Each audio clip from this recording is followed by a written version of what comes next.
You're listening to the Claret and Big Blue podcast on the Pass the Gravy podcast network. Damn, Daniel. Over the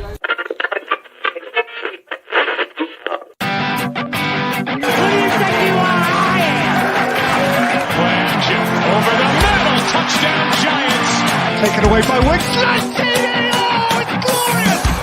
It's Pettis to Jones. Oh, what a catch by Dickie Jones! Cleared as far as Saeed Ben Rama.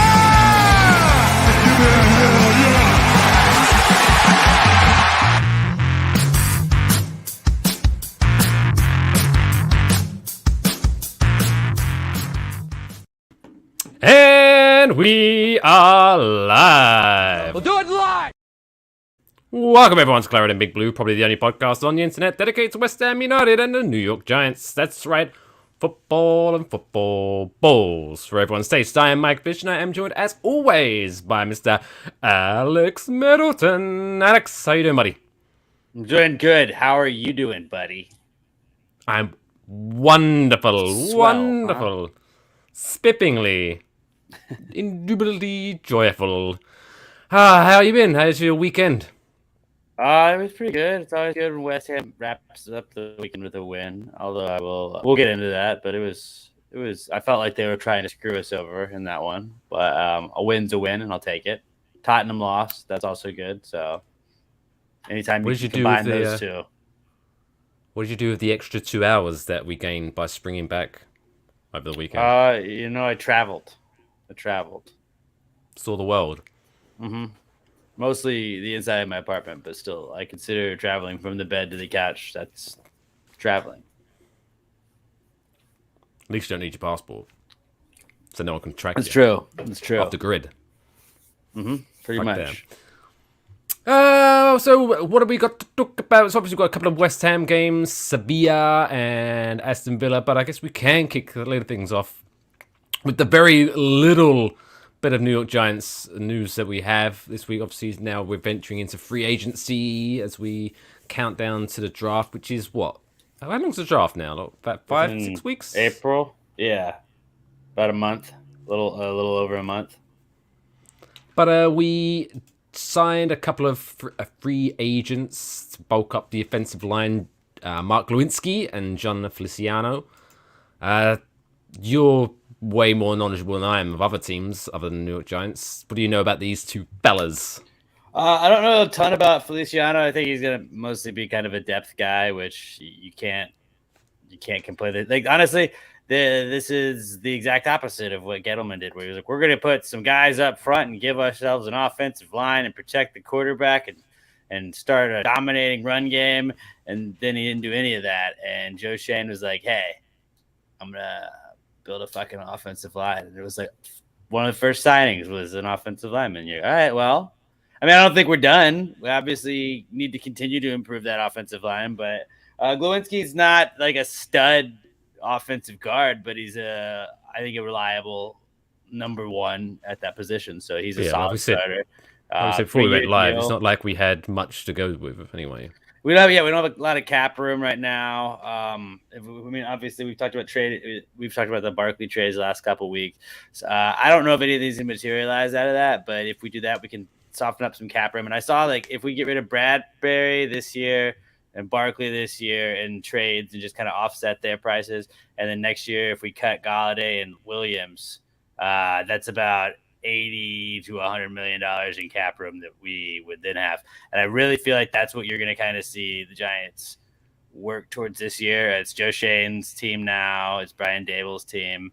They're they want their guys there. And I think that you're going to start to see like, okay, this year is going to be an improving year again. I mean, I hate like running that back like we did with Joe Judge's first year, but they're going to get their guys in the positions that they want, and they're going to work on the young guys. They're going to work on building that offensive line. They're going to work on, Daniel Jones's development, seeing if he is the guy going forward. And then next year, if Daniel Jones isn't the guy, they're going to get rid of him, and they're going to get somebody else. They're going to bring in their own guy, and they're going to start to kind of build around that. But they're going to have a ton of cap space to go after guys next offseason. I think that's kind of what the Giants are building towards right now.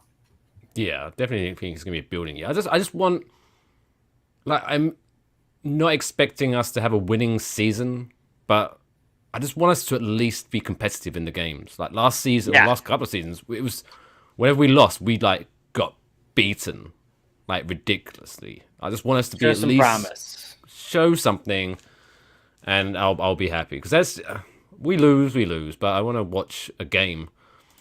Alex O joins us live chat. I'm gonna miss Ingram.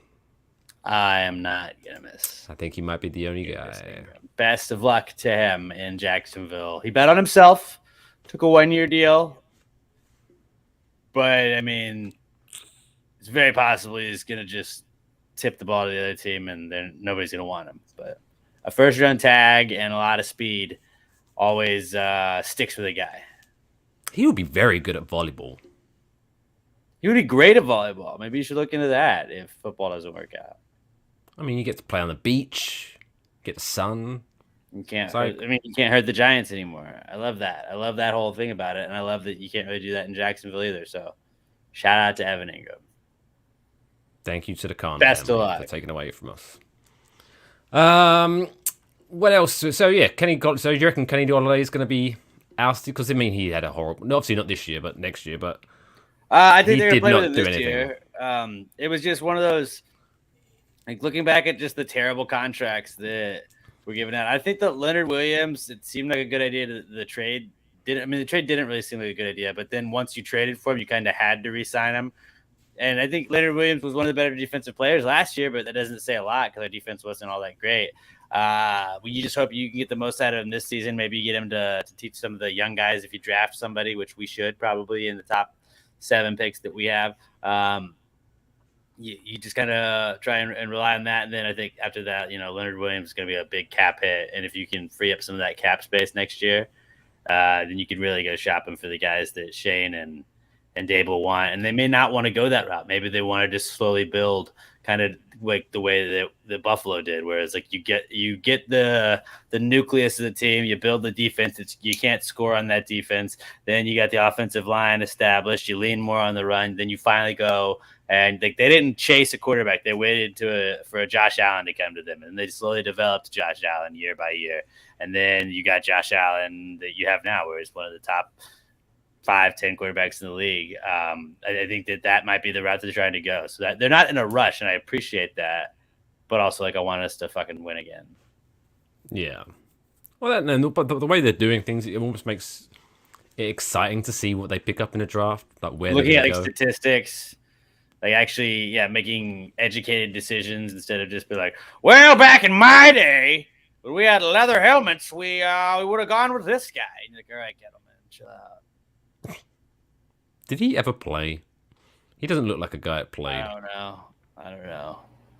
Like, what was his qualification? I mean, he's gone, so we don't have to dwell on it. Oh, he took the Panthers to the Super Bowl that year. They got beat by the Broncos. That's it. Way to go. You drafted Cam Newton with the first overall pick.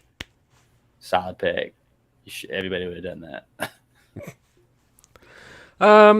But yeah, other than that, I think it's just got to keep looking for the future.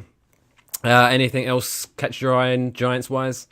Blake Martinez restructured his deal, so he can stay with the team. That's a big, nice. It's a big save right there because Blake Martinez was he was the heart of the defense until he got injured last year. Hopefully, he just can recover from that ACL. So is that a restructuring in his current deal, or is he extending it? It's his current deal, so he's like saving the team money. Okay, but the length of the contract stays the same. I believe so. Okay, but I mean, hey, it's good. I'm glad he's staying because even like I say, even though we wasn't doing anything hot, you could definitely tell the difference when he was gone. Yeah, for those because what was that? Was it like was it the penultimate game or the one before? It was like towards the end of the season. 5 games into the season, I feel like he was. Oh, was it? Yeah, he was early. We lost him pretty early. Who the fuck am I thinking of? I thought did we lose someone defensively? Everybody got hurt. Yes, they did. Peppers, or Jabril Peppers, not Julius Peppers. Jabril Peppers, my bad. Yeah, bright future, but we'll see. All right. Shall we jump into West Ham in Europe, or do you want to? Let's do first. Play. Do you want to play a game first? Let's play the game. Let's play the game. All right. So, nice and early this week. Before we head into the West Ham segment, it's time for everyone's favourite game. How many things can you name?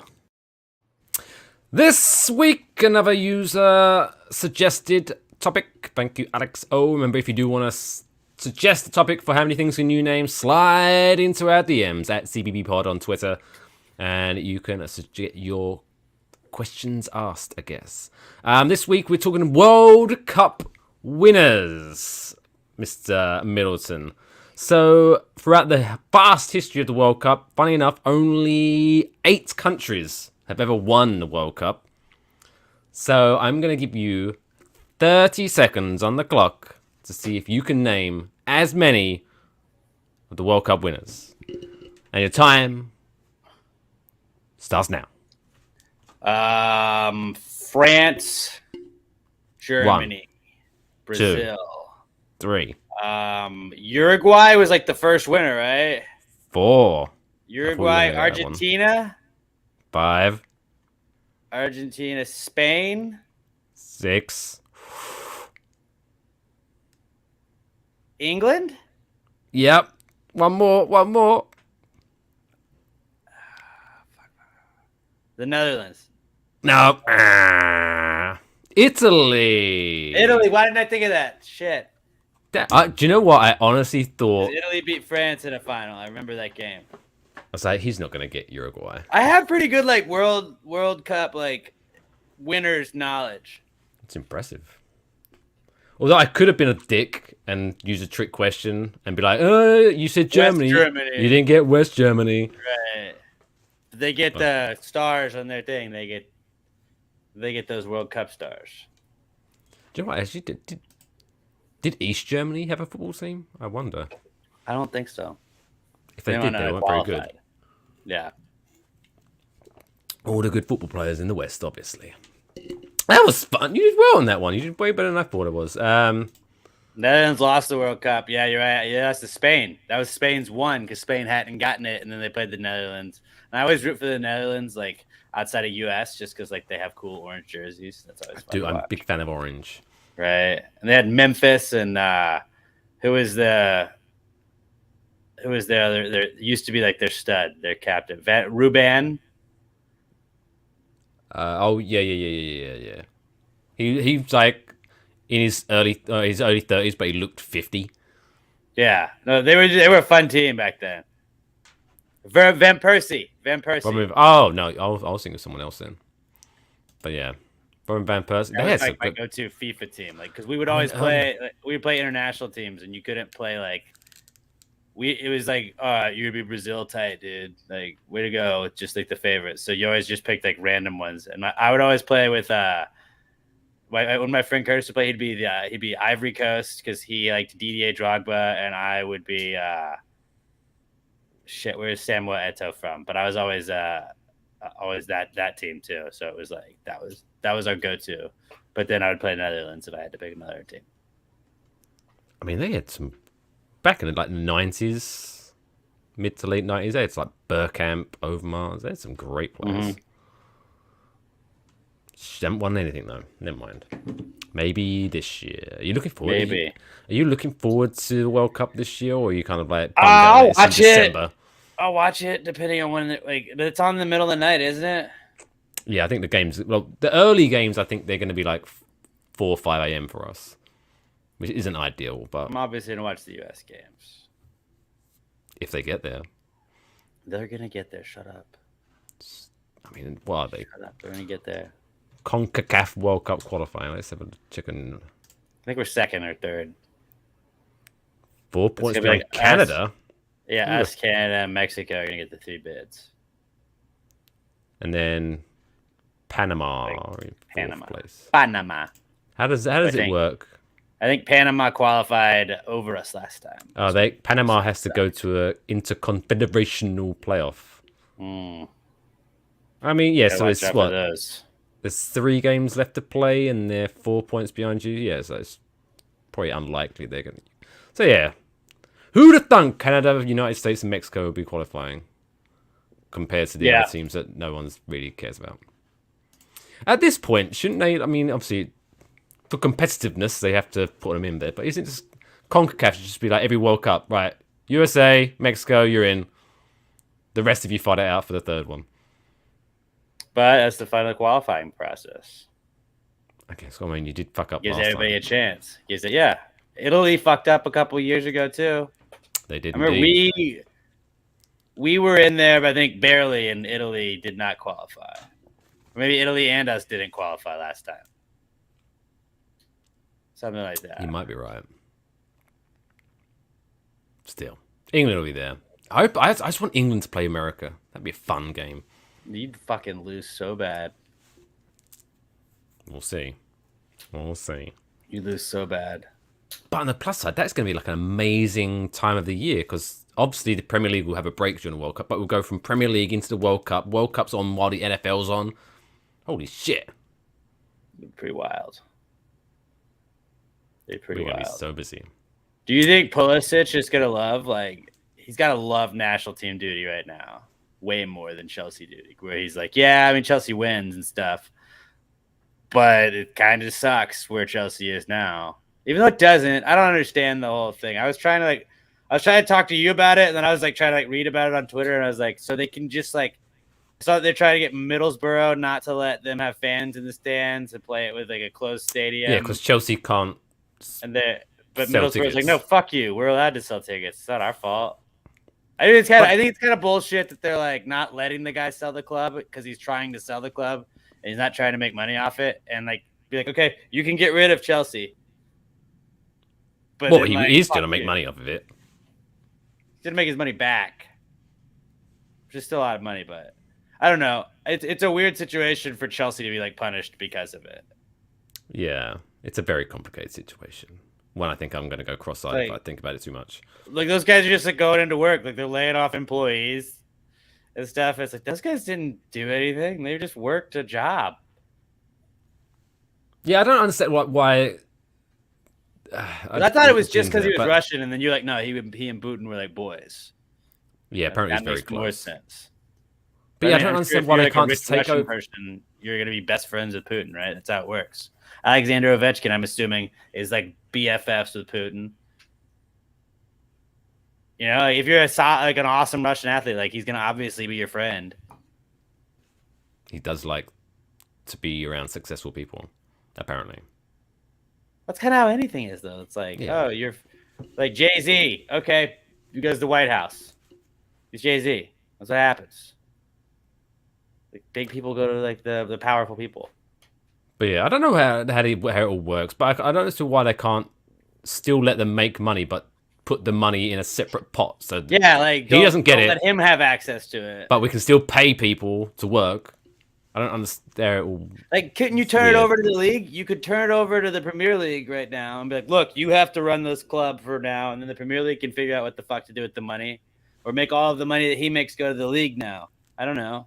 I don't know how it Yeah, works. someone was saying I'm I gonna saw something on the finance radio where they were saying I don't see why they can't, like, say that you make all the money now, keep it in a pot, and then once the new owner buys it, here's your That's money. what they're doing to that. I mean, I don't know the degrees of like difference in the Mexican soccer league and the Premier League. I'm sure there's a lot, but that team that had that brawl a couple of weeks ago, where those people like got they just like the supporters group just took over the stadium and was beating the shit out of people. They I like missed that.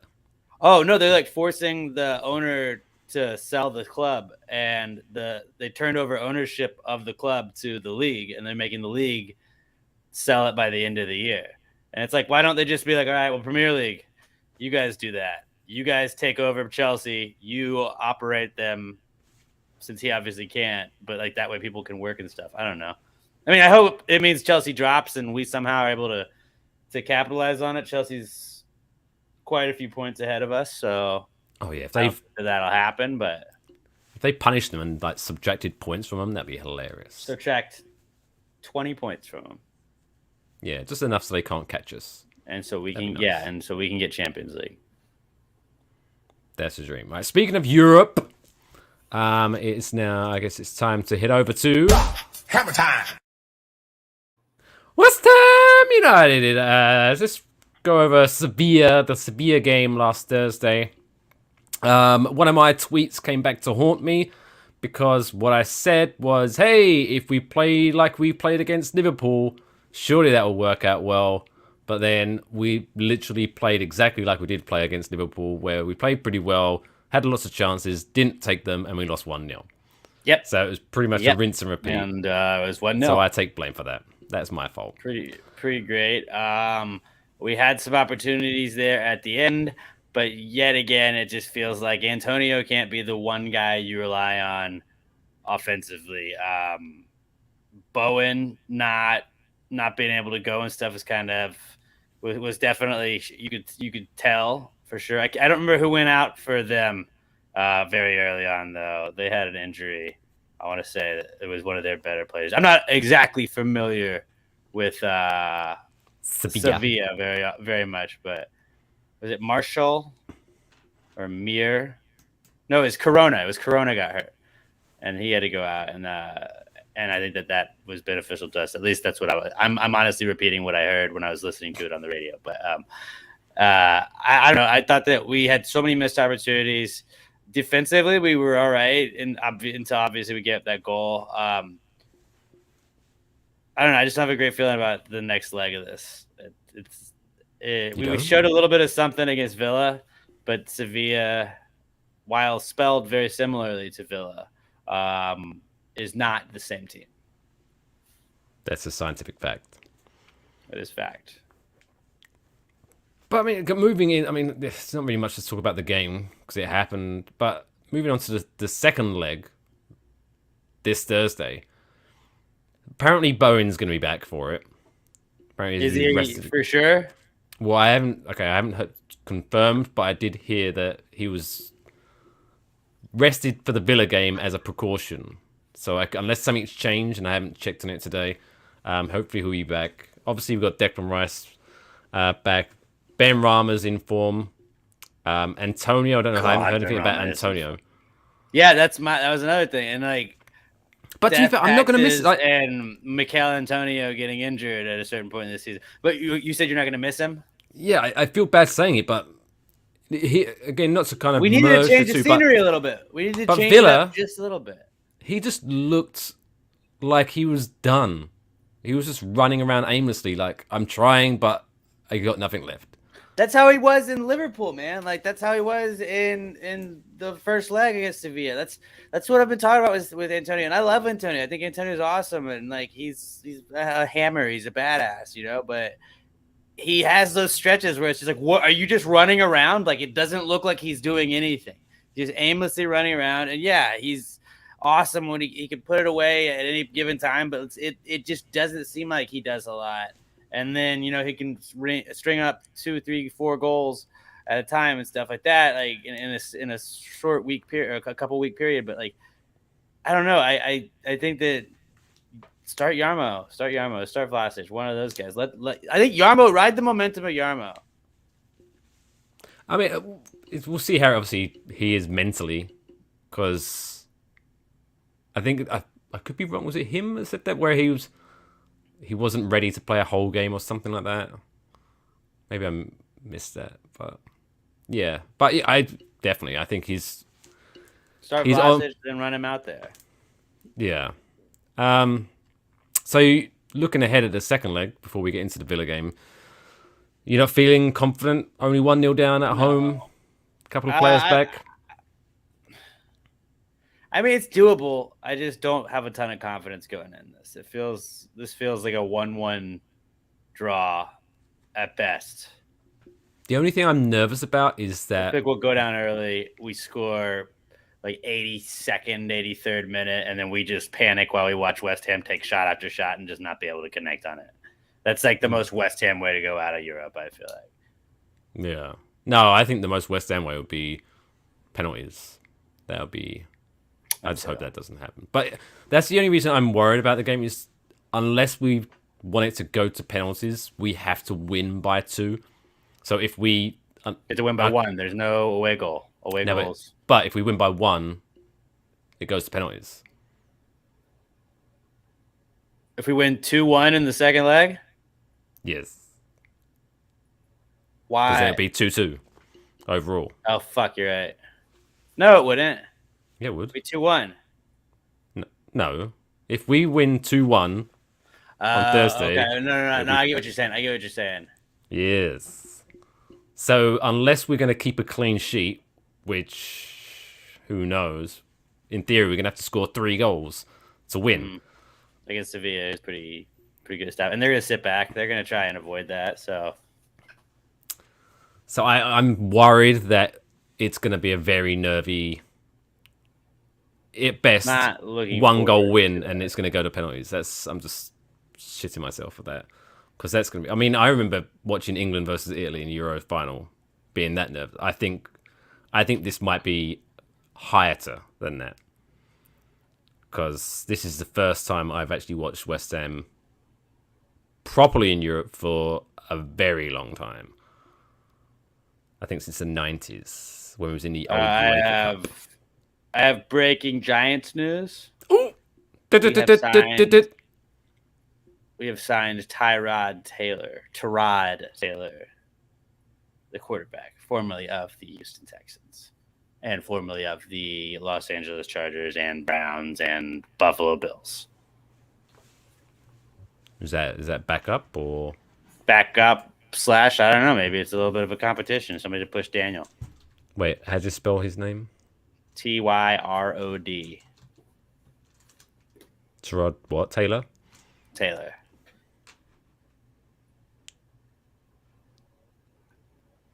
Oh, two days ago, Texans Wire was, could we re-sign Tyrod Taylor's backup? Interesting. That's definitely going to put pressure on.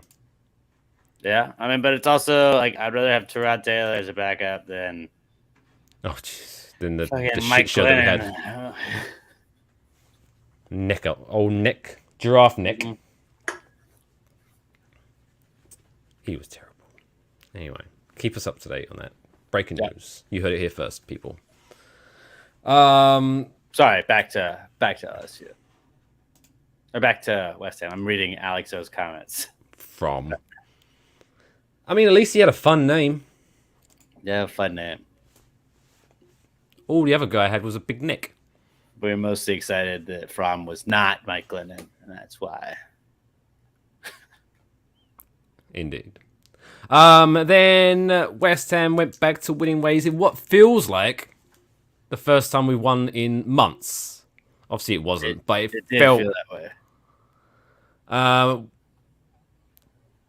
Before we get to the typical bit where we kind of start shitting the bed towards the end of the game and making us nervous, the first 85 minutes, I thought we looked pretty good. I thought it was a really boring 3/4 of the game, basically. But we scored 2 goals during those 3 quarters, which is good. It just felt like, I guess we did. Not really. Like, when did Yarmo score? Yarmo scored in the 70th minute. Like, really, up until that point, like it just felt like we were doing the same West Ham thing we'd done the previous 2 games, where it's just like get towards the box, stall, get towards the box, stall, get towards the box, stall. And it just felt like both teams were just not figuring it out. It seemed like we were headed to a 0-0 draw. Yarmo comes in because of the Antonio injury. I mean, obviously, it was emotional going out there. I did tweet when he came out. I was like, a Yarmo game-winning goal would be absolutely electric. And then it almost happened. But Villa comes back, scores the goal. Then we have Fornals come. We went up 2, didn't we? Yeah, we went 2-0. But Yarmo's goal, just like all the emotion he had, where he drops down to his knees and he's tearing up doing that. Like that was like one of those like some things are bigger than sports kind of stuff like that. Like that was cool. And I think my wife didn't get it. I was like, "Did you see that? That was like, emotional."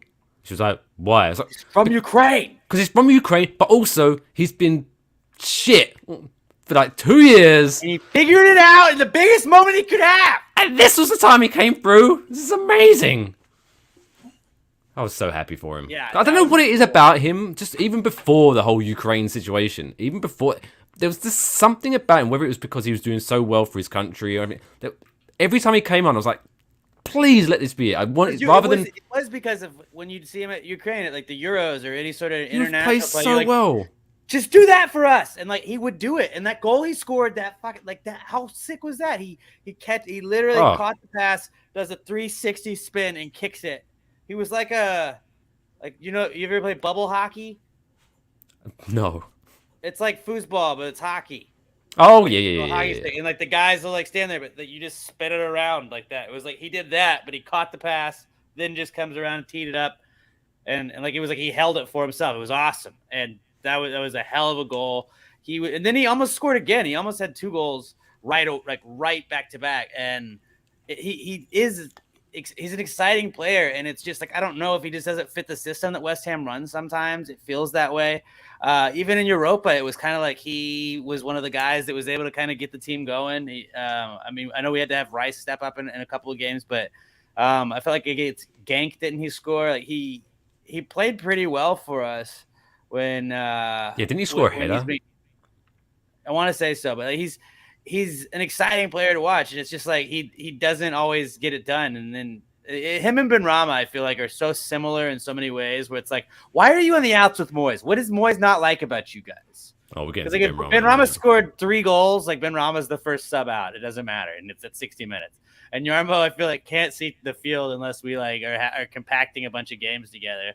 And he can do stuff like this, and I don't know. Maybe this is the start of something where he gets out there again, and he's got some confidence, and he can go out there and he can kick ass, and hopefully this is just the beginning of like a Yarmo redemption tour with West Ham. I would love it if we could have another striker out of him. If we could have just make the depth.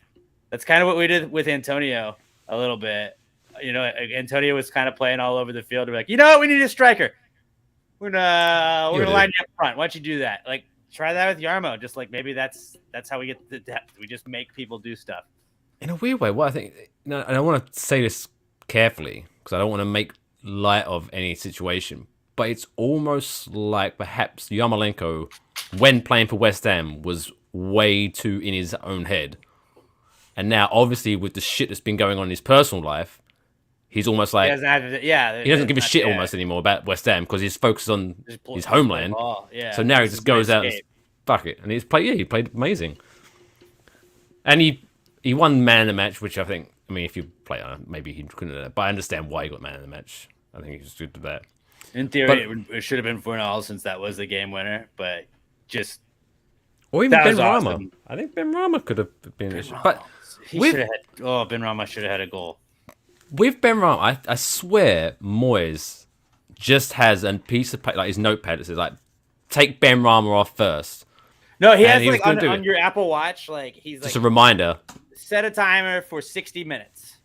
Take Benrahma off. And then it's like, bling, bling, bling. It's like, all right, hey, sub him off. But he's been playing well. He's got 2 assists. I don't care.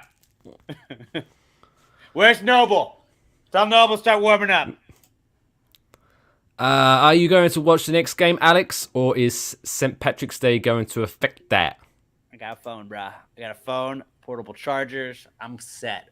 They're gonna have college basketball on also, but it's like we know what's up. I got my old West Ham keeper jersey, the green one from a couple years back. I'm gonna be rocking that. Very festive. Very bold. I should have had a Darren Randolph jersey because he was Irish. That would have been perfect. Yeah, that would have been. But it wouldn't really make sense now. Although he is on our team still, isn't he? He's still technically on our team, yeah. I saw David Martin there, and I was like, man, that guy is such a nice guy. Such a good dude. Like he just sits there and tweets about the game. Well, he seems like he's always like chopping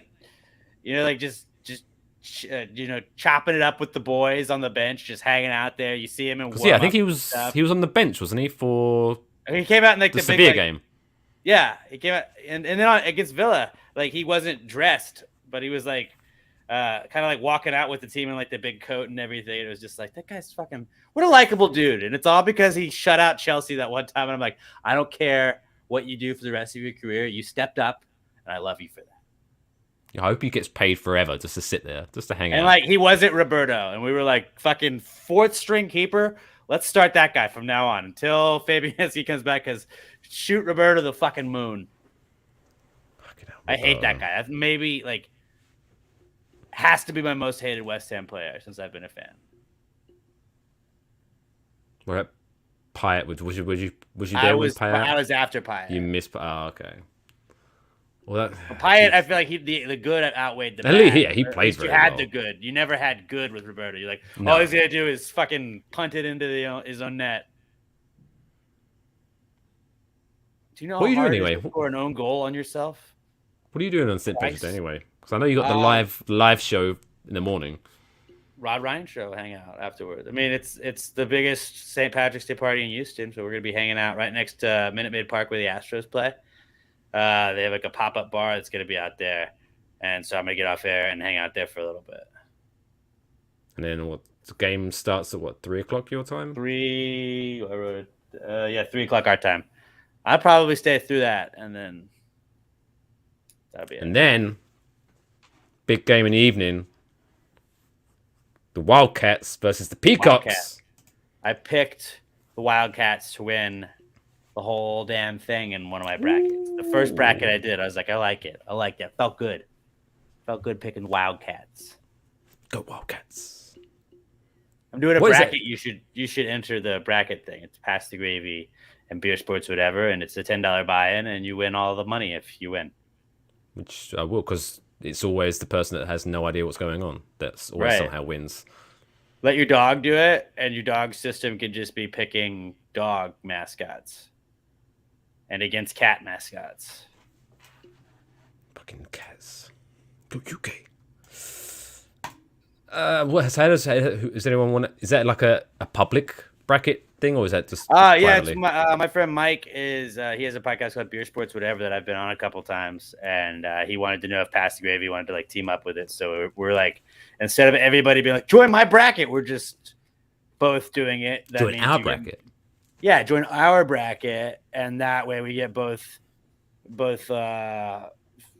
groups of people that listen to the pods or watch the pods. That like you get a bigger pot. So how do people enter that? Go to our Twitter, I'll retweet it after this actually and pin it. And Mike has his Venmo, his Zelle. You send him the $10 to. You get in there. He gives you the code for the ESPN League. All you gotta do is go download the ESPN bracket challenge thing, and it takes you 5 minutes to put together a bracket. But the odds, like you don't have to have a perfect bracket. All you have to do is be the best in our bracket pool. Easy. Yeah, if you had to get a perfect bracket, that'd be nuts, but you don't. I don't think anyone's going to do that. All right. So, yeah, West Ham do very well. Ben Rama's back in form. Yarmolenko's back. Thank fuck. We'll be checking in after next week. Hopefully we'll be still in Europe. And then what do we got? What do we got coming up this Tottenham Sunday. Tottenham 11:30 prime time game. That is the prime time game, right? Like the 11:30 games. It's like the game of the day. Yeah. So it'll be 5:30 UK time. So yes, prime time, I guess. Right now, West Ham 6th in the table. Tottenham has 2 games in hand, but we are 3 points clear of Tottenham. So a win Sunday would be pretty big because that would mean that even if they won their 2 games, they'd still just be level with us. Now, last time we played them was in the Carabao Cup where they knocked us out in December. Doesn't 2-1. matter. Fuck it. We don't write that. We don't count that as a real game because we didn't win. And if we had won, we would have, but we didn't. So fuck them. Premier League game. We beat them 3 straight, which makes me nervous because they kind of seem like they've been playing well, even though they lost. Was it to Man United on Sunday? I thought they played pretty well offensively. Hopefully our defense can figure it out. And I mean, we've been playing decent in the back. If we can stop that, I mean, they have a pretty awesome offense. If we can slow them down and stop them and score on Loris, who just, I don't know, is he losing it? Maybe he's losing it. But that'd be huge if we could beat them. That would nullify their games in hand, which would be sick. Right. Which, that clears us up a little bit. If we root for a couple, if we can root for Wolves and Tottenham to just shit the bed here, towards the end of the season, we're sitting pretty in that 6th spot. A couple of consecutive losses. I mean, we got 9 games left, I believe. Yeah. You played 38? Dude. 9 games left. Obviously, we could also drop a couple of games, too, because we have a pretty difficult schedule. But everybody's kind of got – like, nobody has a cakewalk. No. Nobody's just playing shitty teams anymore. And we just got to hope Tottenham shits the bed and Wolves and just let's get a little bit of gap for that 6th spot. Even Arsenal, because we've still got Arsenal to play, I think, this year. Yeah, fuck Arsenal, dude. I don't know what they figured out, man. I don't like it. Especially because they went, was it first 3 games? They lost all 3 games. Yeah. They've done well, I'll give them that. But hopefully they shit the bed. But yeah, Sunday is going to be fun because I've got the first Formula 1 race of the season. And then following that, straight into the West Ham game. Oh, my wife is going to be so pissed off when she finds out. Oh, there you go. Right, yeah, before we go, did you watch the worst roommates ever? Did you check that out? I did not. I will this week. I was going to get you to do a review, but never mind. That wasn't really. But cool. Yeah, check that out. Okay, yes, so thanks for checking this out. Don't forget, obviously, follow us on Instagram, Twitter, and Facebook at CBBPod. Other podcasts to look forward to tomorrow. Obviously, we've got new episodes of Waffle Box and Pass the Gravy. What the Gravy Gang got to look forward to tomorrow? We talk some more NFL free agency and heckling. We're talking heckling because Naomi Osaka was a pretty big story over the weekend. And we're going to see what's too far when you heckle because she was told that she sucked and that apparently was enough. So, yeah, we'll talk about that. We got another mock draft for you, and we'll tell you what's not cool and answer some questions from you guys. But at Pass the Gravy Pod on Twitter and Instagram, give us a follow. What do we got to look forward to on Waffle Box?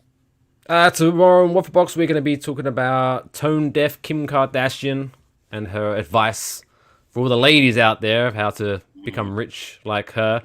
We're going to be warning the northeast of America about the giant fucking spiders that are apparently on their way. Which fuck that sounds that terrifying. Shit. And then the fun story about a man that robbed a truck and then found out that it's just full of human heads. Interesting story. It's always a not the best truck to rob. Not that you could do better. But yeah, that's at Waffle Box Pod on Twitter and Instagram. New episode live in the morning. So check that out. And then check out Pass the Gravy in the afternoon. What a day! What a day! Perfect. It's perfect. It is perfect. But yeah, of course, if you are watching us on YouTube or Spotify, make sure you obviously hit the follow and subscribe buttons. If you are listening to us and you want to join us live each and every Tuesday at 6 o'clock Eastern, 5 o'clock Central on YouTube, Facebook, and Twitch. Check it out. Go to cbbpod.com for all those links. But for me, Mike Fish, and him, Alex Middleton, of course, don't forget... Horses forever. And we'll see you next Tuesday.